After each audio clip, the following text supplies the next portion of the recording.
A flame bowerbird doesn't fight to win a mate. His strategy is to put on a show.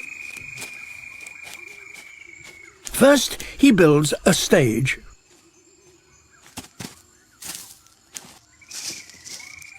In the breeding season, he spends a week creating this construction, called a bower, in the forests of Papua New Guinea.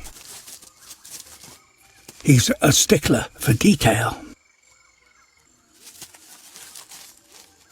The stage is set. Time to paint it with mud. That makes a darker background which will set off his magnificent colours. Next, there are difficult decisions about the set dressing. Perhaps a bit dull.